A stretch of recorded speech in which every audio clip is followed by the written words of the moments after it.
നമസ്കാരം, രുചിയുടെ ലോകത്തിലേക്ക് എല്ലാവർക്കും ഒരിക്കൽ കൂടി സ്വാഗതം. അപ്പോൾ ഇന്ന് നമ്മളൊരു കറിയുടെ റെസിപ്പി ആയിട്ടാണ് വന്നിരിക്കുന്നത്. ഗ്രീൻ പീസ് കറി ചപ്പാത്തിയുടെ കൂടെയും അതുപോലെ തന്നെ റൈസ്, സ്പെഷ്യലായിട്ടുള്ള റൈസിൻ്റെ കൂടെയൊക്കെ കഴിക്കാൻ പറ്റിയൊരു അടിപൊളി കറിയാണ്. അപ്പോൾ ഇതിന് വേണ്ട ഇൻഗ്രീഡിയൻസും ഇതെങ്ങനെയാണ് ഉണ്ടാക്കുന്നതൊക്കെ ഒന്ന് കാണാം.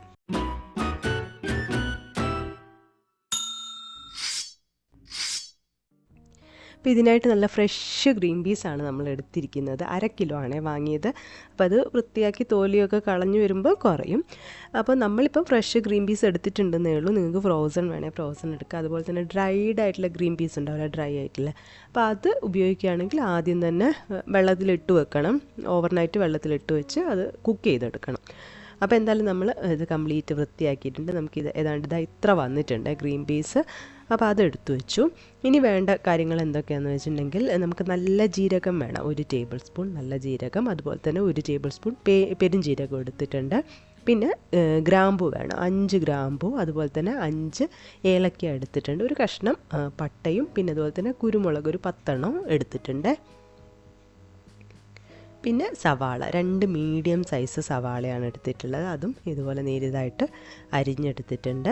പിന്നെ എരിവിന് വേണ്ടി പച്ചമുളക് 3 എണ്ണമാണ്. 3 എണ്ണം എടുത്തതെന്ന് വെച്ചാൽ ഒരുപാട് എരിവുള്ളതല്ല, അതുകൊണ്ടാണ് 3 എണ്ണം എടുത്തിട്ടുള്ളത്. പിന്നെ 1 ടേബിൾ സ്പൂൺ ഇഞ്ചിയും വെളുത്തുള്ളിയും ചെറുതായിട്ട് അരിഞ്ഞെടുത്തിട്ടുണ്ട്. പിന്നെ നമുക്ക് മല്ലിയില വേണം. മല്ലിയില ഒരു കൈപ്പിടിയിൽ അത്രയും എടുത്തു വെച്ചിട്ടുണ്ട്. പിന്നെ 2 ടേബിൾ സ്പൂൺ തൈര് വേണം. അതുപോലെ തന്നെ കസൂരി മേത്തി 1 ടീസ്പൂൺ എടുത്തിട്ടുണ്ട്. പിന്നെ ഒരു 5-6 അണ്ടിപ്പരിപ്പ് വെള്ളത്തിൽ കുതിർത്ത് വെച്ചിട്ടുണ്ട്. ആദ്യം നമ്മൾ ചെയ്യാൻ പോകുന്നത് നമ്മൾ എടുത്തു വെച്ചിരിക്കുന്ന സ്പൈസസ് ഒക്കെ ഉണ്ടല്ലോ, അതെല്ലാം ഒന്ന് ഡ്രൈ റോസ്റ്റ് ചെയ്യുകയാണ്. പാൻ ചൂടാക്കുന്നു. എന്നിട്ട് അതിലേക്ക് നമ്മൾ എടുത്തു വെച്ചിരിക്കുന്ന ജീരകവും പെരുംജീരകം, ബാക്കി പട്ട, ഗ്രാമ്പൂ, ഏലക്ക, കുരുമുളക് എല്ലാം ഇട്ടിട്ട് ചെറിയ ഫ്ലെയിമിൽ വെച്ചിട്ട് ഒന്ന് ഡ്രൈ റോസ്റ്റ് ചെയ്തെടുക്കുക. ഒന്ന് ചൂടായിട്ട് വരണം. ജസ്റ്റ് അതിൻ്റെ ഒരു മണം മാറും. അതുപോലെ തന്നെ കരിയാനൊന്നും പാടില്ല. അപ്പോൾ ഒന്ന് ഡ്രൈ റോസ്റ്റ് ചെയ്തെടുക്കാം.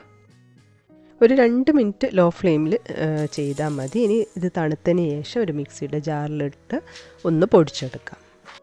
അതിന് ശേഷം ഒരു പാൻ വെച്ച് അതിലേക്ക് നമ്മൾ കുറച്ച് ഓയിൽ ഒഴിച്ചു കൊടുക്കുകയാണ്. ഒരു 2 ടേബിൾ സ്പൂണോളം ഓയിൽ ഒഴിച്ചു കൊടുക്കാം. ഇനി അത് ചൂടായി വരുമ്പോൾ നമ്മൾ അരിഞ്ഞു വെച്ചിരിക്കുന്ന സവാള ഉണ്ടല്ലോ, അപ്പോൾ സവാള ഇട്ട് കൊടുത്ത് നല്ലപോലെ വഴറ്റിയെടുക്കണം. നന്നായിട്ട് തന്നെ വഴന്ന് വരണം കേട്ടോ. അപ്പോൾ ഇതുപോലെ നല്ലപോലെ വഴന്ന് വന്നിട്ടുണ്ട്. ഇത് നമുക്ക് മിക്സിയുടെ ജാറിലേക്ക് മാറ്റാം. തണുത്തതിന് ശേഷമാണ് അരച്ചെടുക്കേണ്ടത്. മിക്സിയുടെ ജാറിലേക്ക് അതിൻ്റെ കൂടെ മല്ലിയില ചേർക്കാം. അതുപോലെ തന്നെ പച്ചമുളകുണ്ടല്ലോ, പച്ചമുളകും ഇട്ട് കൊടുക്കാം. ഇനി തൈരാണ് നമ്മളിതിലേക്ക് ഒഴിക്കുന്നത്. അതുപോലെ തന്നെ അണ്ടിപ്പരിപ്പ് ഇനി നല്ലപോലെ അരച്ചെടുക്കാം.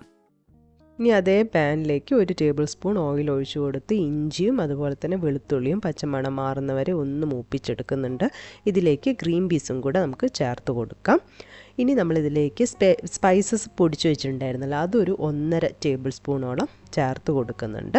മിക്സ് ആക്കിയതിന് ശേഷം നമ്മൾ ഇതിലേക്ക് ഇനി മഞ്ഞൾപ്പൊടി 1/2 ടീസ്പൂൺ, അതുപോലെ തന്നെ മുളക് പൊടി 1 ടീസ്പൂണും ചേർക്കുകയാണ്. അതിനുശേഷം നമ്മൾ ഒണിയനും അതുപോലെ തന്നെ കൊറിയൻഡറും കൂടെ പേസ്റ്റ് ആക്കി വെച്ചിട്ടുണ്ടല്ലോ, അതുകൂടെ ചേർത്ത് ആവശ്യത്തിന് ഉപ്പും കൂടെ ചേർക്കണം. ഇനി നല്ലപോലെ ഒന്ന് വഴറ്റിയെടുക്കണം, അതിൻ്റെ ഒരു പച്ചമണം മാറുന്നത് വരെ. ഇനി ഇതിലേക്ക് ഗ്രേവിക്ക് ആവശ്യമായിട്ടുള്ള വെള്ളം ചേർത്ത് കൊടുക്കുക. അതുപോലെ തന്നെ കസൂരി മേത്തിയും കൂടെ ചേർത്ത് തിള വന്ന് തുടങ്ങുമ്പോൾ അടച്ച് വെക്കുക. അടച്ച് വെച്ച് ഒരു 4 മിനിറ്റോളം, അതായത് ഗ്രീൻ പീസ് വേവുന്നത് വരെ അത്രയും നേരം വെയിറ്റ് ചെയ്യാം. ഇപ്പോൾ ഒരു 4 മിനിറ്റൊക്കെ കഴിഞ്ഞു കേട്ടോ. അപ്പോൾ ഞാൻ നോക്കി ഗ്രീൻ പീസൊക്കെ വെന്ത് വന്നിട്ടുണ്ട്. അപ്പോൾ നമ്മുടെ കറി റെഡി ആയിട്ടുണ്ട്. ഇനി സർവിങ് ബൗളിലോട്ടും മാറ്റാം. വേണമെങ്കിൽ കുറച്ച് ഫ്രഷ് ക്രീം ചേർത്ത് കൊടുക്കാം. ഞാനിത് ഡെക്കറേഷന് വേണ്ടിയിട്ടൊന്ന് ചേർത്ത് കൊടുത്തു എന്നുള്ളൂ.